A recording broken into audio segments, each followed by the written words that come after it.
Bienvenidos a todos y a todas a esta emisión de Clima en el Mes, el informe que realizamos desde Zafras y Mercado, donde vamos a estar estudiando los fenómenos meteorológicos que espera nuestra región este año. Y aquí tenemos la presencia de Natalia Gattinoni, que es licenciada en Ciencias de la Atmósfera e integrante del Instituto de Clima y Agua del INTA Castelar. Hola, Natalia. Hola, Horacio, ¿cómo estás? Gracias Bien, por convocarme y comunicarse conmigo. bueno, muchísimas gracias a vos por aceptar esta invitación y bueno, quiero arrancar esta entrevista con el fenómeno estrella que tiene esta temporada, que es El Niño. Ustedes desde el INTA realizan informes donde están estudiando sus avances y a nosotros nos gustaría saber qué impacto va a tener eso en la próxima campaña gruesa 2023 y 2024. Todo esto considerando que tuvimos 3 años consecutivos de La Niña. ¿A qué conclusión llegan ustedes con sus estudios? Sí, está buenísima la pregunta para comenzar esta charla porque, como bien decías, es el fenómeno estrella y es el fenómeno que por los estudios climáticos, ¿no? Es el que explica la variabilidad de las lluvias año a año. Es el principal. Entonces, todo el productor y todo el seguimiento, lo que hacemos para saber el escenario en el cual se va a desarrollar una campaña, es mirar la evolución de este fenómeno. Que recuerden que ocurre en el Pacífico Ecuatorial, ya casi a 9.000 kilómetros de distancia de nuestra región, pero tiene lo que se conoce como teleconexiones, se conecta, lo que pasa en el Pacífico tropical se conecta justamente con nosotros, ¿no? Y bueno, el fenómeno completo, como para recordar, es el Niño Oscilación del Sur, porque ocurre algo en la atmósfera y algo en el océano. Lo que tuvimos, que bien decías vos, después de 3 niñas, es la fase fría de este fenómeno, porque es un fenómeno cíclico. Y bueno, nos acompañó. Fue una de las, como seguro, bueno, todos los que nos están escuchando, lo contamos con la palma, con los dedos de la mano, las niñas tan prolongadas que hemos tenido. Esta ha sido como la estrella en los últimos 10 años en particular. Y bueno, y ahora sí, como bien decías vos, nosotros vamos siguiendo en nuestros informes la evolución de este fenómeno en sí, que ahora está transitándose hacia una fase El Niño, que es lo contrario a la Niña, que es la fase cálida. O sea que en vez de estar las aguas en el océano frías, como estuvieron en los últimos, desde el 2020 hasta el principio del 2023, ahora esas aguas se están presentando patrones característicos de a poco de un niño. Así que vamos mirándolo. Esto justamente tiene un impacto distinto a lo que tuvimos el año pasado, entonces eh, trae, digamos, dependiendo de la producción, dependiendo de donde nos encontremos, es distinta la señal y distinto el impacto que pueda llegar a tener, ¿no? Pero bueno, estamos todavía muy expectantes en lo que pueda pasar, porque hoy, fíjate, ya casi finalizando el mes de julio, todavía no es que está totalmente declarado el fenómeno, pero bueno, estamos expectantes de eso justamente, ¿no? Así que Ujú. también recordemos que este fenómeno tiene como su máxima expresión en los meses de primavera, verano, así que bueno, todavía vamos en camino hacia ese desarrollo. Y Natalia, ¿cuál fue el resultado del último niño en Argentina? ¿Qué podemos esperar? ¿Lo mismo o resultados diferentes? Bueno, va a depender mucho, fíjate, antes te voy a compartir para que Dale. veamos, fíjate, eh, déjame que te comparta justamente algo que yo quería, primero, para ir contestando también y un aporte a esta segunda pregunta que vos me haces. Fíjate acá, terminamos de una niña y esto es la lluvia de abril, mayo y junio. ¿Sí? El mapa donde tenemos los colores verdes y celestes es cómo se dieron las lluvias en este trimestre. Después de haber pasado por esa niña que nos ha sacado las lluvias, por decirlo de alguna manera, comenzaron a aparecer precipitaciones más recostadas hacia el este de nuestro país. El mapa de al lado que tiene los colores amarillos, ocres y verdes, esas son las anomalías. ¿Qué tanto llovió? o cuánto menos llovió, ¿no? Entonces, uno puede ver que hay áreas, principalmente del sur de Buenos Aires, áreas, parte de Córdoba, parte de Entre Ríos, Santa Fe, noroeste argentino, donde las lluvias de este último trimestre permitieron esa recuperación, ¿no?, de los niveles hídricos. Pero todavía los colores más amarillos indican precipitaciones que estuvieron por debajo de lo histórico, ¿no? Se recibieron lluvias, pero por ahora no son de manera significativa.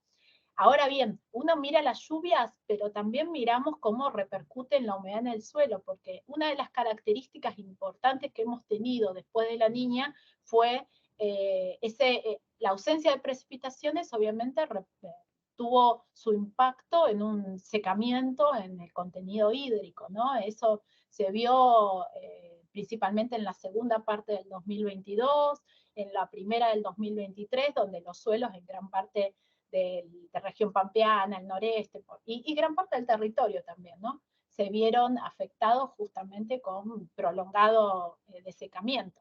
Y fíjate en los mapas de al lado, que para ahora, para el 24 de julio, la región pampeana en lo que es la capa arable, los primeros centímetros del suelo, y lo que es el perfil, principalmente toda la parte radicular, presenta colores que ya van entre amarillos y verdes, que en el perfil están indicando entre un 40 y un 60% del contenido de agua útil.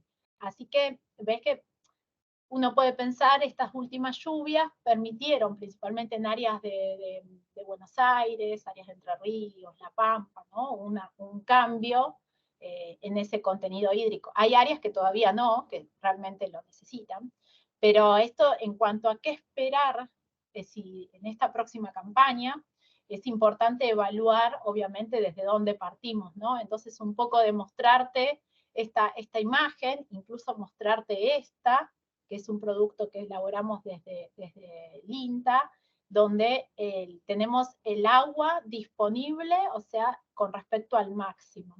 Y en cada uno de los suelos, por ahora el área es muy recortada, porque está en etapa de experimentación, pero fíjate que a lo que es 1 metro de profundidad se vio una mejora, los colores azules del mapa que está a la derecha, muestra justamente esa recuperación, podemos decirlo, o ese aporte de las últimas precipitaciones. Entonces, en particular, cuando hablamos de los niños, y siempre pensando en tu pregunta, que es, bueno, ¿qué esperaríamos según los niños anteriores? Fíjate también que este es un gráfico de los niños que se dieron en la historia. ¿Qué tan caliente estuvo el agua? Lo que es rojo, y qué tan fría estuvo el agua en ese Pacífico ecuatorial, ¿no? Y fíjate que uno de los niños más intensos que hubo, porque se calentó mucho, más de 2 grados, como indica acá, es el 2015-2016. Y después hubo acá, antes de la Niña, tuvimos un niño cortito, más moderado, ¿no? Y que es este que está marcando acá, espero que se vea el cursor ahí. Sí. ¿Sí? Ujú. Fíjate que los niños más importantes, ahí yo los resalté, los más destacados. Y bueno, para responder, ¿podríamos esperar los mismos resultados? Y vamos a depender justamente, como te decía recién, desde dónde partimos, justamente para ver desde dónde es la condición más favorable para en cada una de las producciones y en cada una de las áreas, porque lo que se ha recibido de precipitación ha resultado variable, y bueno, va a depender mucho de eso. Todas las campañas son distintas y las señales del niño también son distintas. No es que sean todos los niños iguales. Y en cuanto a precipitaciones, en cuanto que también, como te decía, pasamos, o como lo decíamos al principio, pasamos de una niña, una disminución en los contenidos hídricos de los suelos, también en lo que es todo el sistema hídrico, y bueno, requiere una recuperación, que en estas primeras partes, bueno, como te decía recién, también hubo algunas áreas que justamente no han sido beneficiadas. Generalmente en los cultivos de verano, cuando hay una señal del niño, los estudios marcan en Buenos Aires, por ejemplo, porque también depende de dónde estemos, tienden a ser más beneficiados, o la campaña tiende a ser mejor, obviamente, que cuando tenemos niñas, ¿no? La señal de la niña es bien marcada y las condiciones de sequía han dejado justamente las campañas más negativas. Pero en años neutros o en años niños, principalmente los cultivos de verano tienden a verse beneficiados. Pero bueno, también hay que ver cómo se dan esas lluvias, porque de repente actualmente el sudeste de Buenos Aires está transitando algunas áreas con excesos, que eso también, dependiendo de la etapa que esté desarrollándose la campaña, momentos críticos o quizás al finalizar, ¿no? Principalmente la de invierno, puede traer algunas complicaciones, ¿no? Así que es Sí. importante ir evaluando. Ujú. Y en ese sentido, te quería preguntar si, por ejemplo, lo que se espera para el desarrollo del niño en este segundo semestre del año podría llegar a revertir las pérdidas que dejó la niña. Y te quiero sumar una pregunta sobre las regiones. Recién mencionaste el sudeste bonaerense. Hay lugares que pueden llegar a tener exceso de agua, pero para este próximo trimestre, agosto, septiembre, octubre, o para otro trimestre que estén estudiando, ¿qué se esperan? ¿Lluvias por debajo de lo normal? Bien. Mira, para eso justo vengo bien preparada para mostrarte justamente, te voy a compartir, porque lo importante es eh, esto que vos preguntabas, ¿no? La información y lo que uno espera y toda la información climática que desde las distintas instituciones podemos brindar. Y fíjate, una de las, vos nombrabas bien ahí, me pasé. Primero te voy a mostrar. Porque ya dijimos, ¿no? Tenemos estas condiciones que pueden ser en excesos en el sur de Buenos Aires, hay que ir evaluando cada área, es importante, el oeste todavía con algunas áreas que puedan tener algún déficit de humedad en el suelo, y importante en esta época del año, ¿no? Fíjate, esta es la información que provee el Servicio Meteorológico Nacional para el trimestre julio, agosto, septiembre. El mapa que está a la izquierda en colores verdes es la precipitación del trimestre. No es la precipitación, me expresé mal. Es qué probabilidad, en qué rango de probabilidad estará o podría encontrarse las precipitaciones. Fíjate que, y para responder a tu pregunta, los colores verdes en áreas del este de Buenos Aires, noreste de nuestro país particular, área de Mendoza y Patagonia, hay probabilidades de que las lluvias sean entre normales a superiores a las normales. Entonces podemos tener eventos de lluvias que justamente puedan darse y puedan finalizar este trimestre con ese rango de precipitación. Pensemos que estamos en julio todavía, que es un mes de invierno en las cuales las lluvias en Buenos Aires, por ejemplo, o en el norte también, el noreste, tienden a ser más escasas. Entonces uno por eso pensaría ya tiradas las lluvias o comiencen a manifestarse ya para los meses de primavera. Lo que sí tenemos no hemos hablado mucho, pero el tema de temperaturas, que continúan con esta probabilidad de que el trimestre sean superiores a las normales también.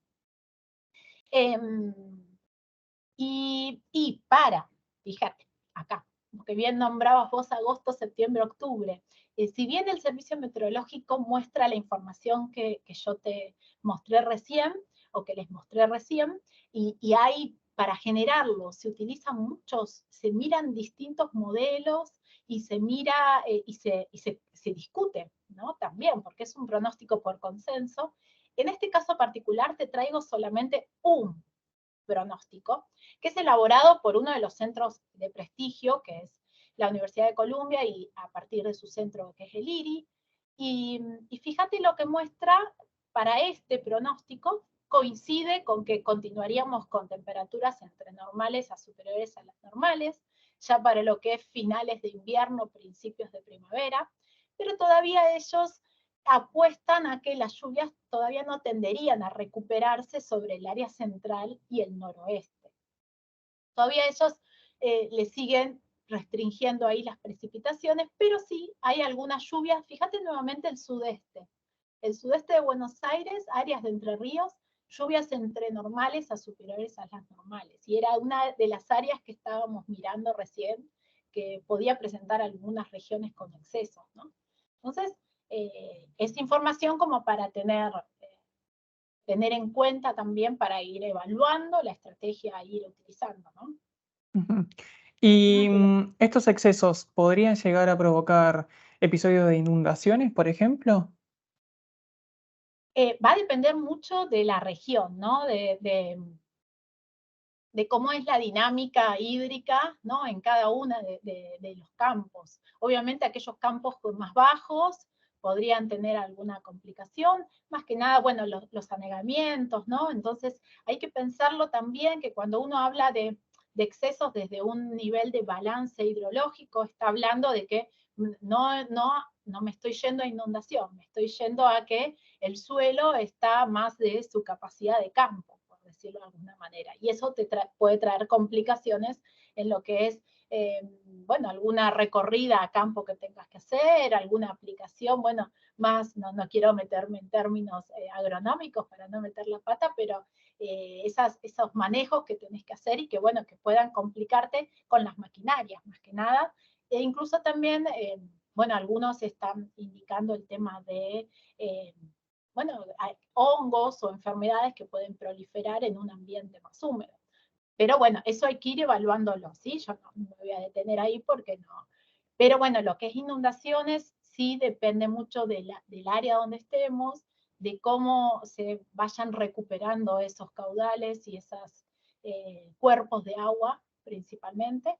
Hoy por hoy no tengo herramientas como para ver cómo podría llegar a afectar, ¿no? Por eso es importante ir siguiendo la evolución de este fenómeno en todos los informes de las distintas instituciones e incluso también ir viendo estos pronósticos de precipitación, ¿no? Porque es justamente el aporte a ese sistema hídrico en cómo se vayan dando las lluvias.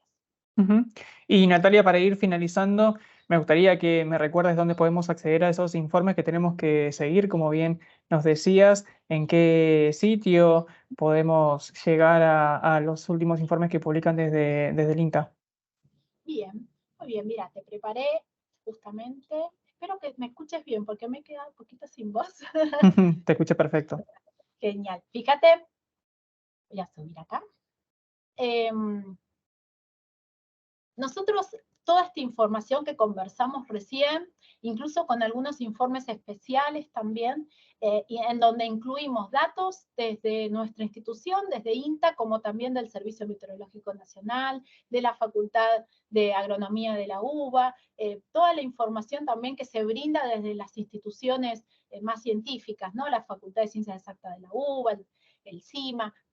Mensualmente hay reuniones desde distintos ámbitos de la ciencia para ir siguiendo la evolución de este fenómeno e incluso también los pronósticos trimestrales. Esto está bueno que la gente sepa qué hay detrás de cada uno de los informes que, por ejemplo, elaboramos nosotros y que también elaboran las instituciones, ¿no? Oficiales. Entonces, hay un consenso. Nosotros tenemos nuestros informes semanales los días lunes y los días viernes, con los pronósticos a corto, mediano y largo plazo, en la página de inta.gov.ar o también es la página de argentina.gov.ar que nuclea las distintas instituciones, pero si uno coloca inta.gov.ar y va a la parte de información agroclimática, como está acá, eh, puede encontrar ahí nuestros informes donde justamente el uso de la información meteorológica vale mucho de esto, ¿no? Del pronóstico a corto plazo que te deja tomar decisiones agropecuarias